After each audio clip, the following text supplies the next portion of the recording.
नमस्कार मैत्रिणींनो, सुंदर अशा दिवसाच्या सुंदर अशा शुभेच्छा सर्वांना. श्री स्वामी समर्थ. तर आपल्या दिवसाची सुरुवात होते अतिशय हेल्दी डिटॉक्स वॉटरने. तर आज आहे लेमन वॉटर. रुबी हॉलमधून मला जे डाएट मिळालं तेच मी तुमच्यासोबत शेअर करत असते. तर सकाळ आपली डिटॉक्स वॉटरने होते. अगदी सावकाशपणे आपण हे कोमट पाणी एका ठिकाणी बसून घ्यायचं आहे. तर टायटलवरून तुमच्या लक्षात आलेलेच आहे मैत्रिणींनो, विषय खूप जिव्हाळ्याचा आहे आजचा. तर माहेर, सासर, मुलांचं करिअर, नवऱ्याचा डब्बा, नवऱ्याची दगदग, हे सगळं करता करता आपली 50शी कधी आले हे आपल्यालाच कळालं नाही. आपण स्वतःकडे किती दुर्लक्ष केलं हे आता जाणवायला लागलं. पण आता नाही, आता मात्र बदल करायचे आहेत.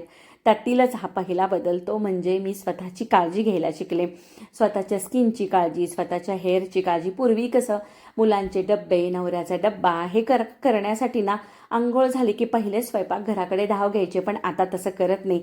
छानसं स्किन केअर करते, मस्त मॉइश्चराईज करते स्किनला, छानशी लिपस्टिक, नंतर आयब्रोज फिलअप करते, मस्त केसांचा अंबाडा किंवा वेणी घालायची आणि छान असं तयार व्हायचं आणि नंतरच कामाला सुरुवात करायची. हा मी केलेला सर्वात पहिला आणि महत्त्वाचा बदल आहे. त्यानंतरचा बदल आहे तो म्हणजे लोकांच्या बोलण्याकडे पूर्णपणे मी दुर्लक्ष करायला शिकले. तुला एखाद्या रंगाची साडी छान दिसणार नाही, तुझं वजनच खूप वाढलेलं आहे, किंवा ह्या वयामध्ये ह्या रंगाची साडी घालायचीच नाही, हा ड्रेस घालायचाच नाही, असं म्हणणारे की नाही आपल्या जवळचेच असतात बरं का. पण आपण हे लोकांच्या समाधानासाठी थोडंच करणार आहोत. आपल्याला ज्या रंगाची साडी घालायची, ज्या रंगाचा ड्रेस घालायचा आहे तो मी अगदी मनसोक्तपणे घालायला शिकले. कुणी काहीही म्हटलं तरी त्याकडे मी पूर्णपणे दुर्लक्ष करते.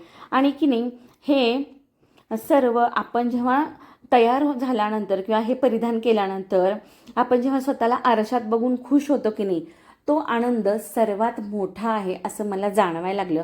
कारण लोक म्हणून मोकळे होतात, पण आपल्याला ते स्वतःवर लागायला चालू झालं ना, आपण स्वतःचा विचार करायला चालू झाला की मग आपण त्यांनी दुःखी होतो. असंच मी करायचे, पण आता ते मी पूर्णपणे बंद केलेलं आहे आणि मी आनंदी झाली आहे त्यामुळे. त्यानंतर पुढील महत्त्वाचा बदल तो म्हणजे मी लेट गो करायला शिकले, माफ करायला शिकले. आयुष्याच्या कोणत्या तरी वळणावर आपल्याला कुणीतरी दुखवलेलं असेल, मनामध्ये त्याची खोल जखम झालेली असेल, तर ती गोष्ट विसरून आपण लेट गो झालेलं खूप चांगलं असं मला वाटलं. कारण प्रवासामध्ये आयुष्याच्या हा कुठेतरी काहीतरी गोष्ट झालेलीच असते आणि ती पूर्णपणे विसरून जायची आणि वर्तमान काळात जो आनंद आहे तो भरभरून घ्यायला शिकले. त्यामुळे मी खूप आनंदी आहे. त्यातील महत्त्वाचा बदल आता पुढचा तो म्हणजे नवीन जनरेशनसोबत मी चालायला शिकले. नवीन एक टेक्नॉलॉजी कोणतीही असू द्या, ज्यामध्ये लॅपटॉप शिकणे किंवा मोबाईलमधील एखादं नवीन ॲप शिकणे, ह्या सर्व गोष्टी मी पुढील नवीन पिढीकडून शिकायला शिकले. आणि माझा रोजचा एक नियम आहे तो म्हणजे 1 स्टेप ॲट अ टाईम. रोज एक नवीन गोष्ट शिकणे. त्यामुळे देखील मी खूप हॅप्पी आहे. नवीन जनरेशन सोबत चालताना की नाही त्यांच्याकडच्या सुद्धा गोष्टी खूप छान वाटतात. तर आजचं डाएट आपण पाहणार आहोत. त्यामध्ये देखील मी खूप हेल्दी असे बदल केलेले आहेत. माझ्यासोबत मी माझ्या घरच्यांना देखील हेल्दी सर्व आहार द्यायला चालू केला. हा देखील खूप महत्त्वाचा बदल आहे. खूप तेलाचं, तुपाचं आम्ही घरात बनवतच नाही.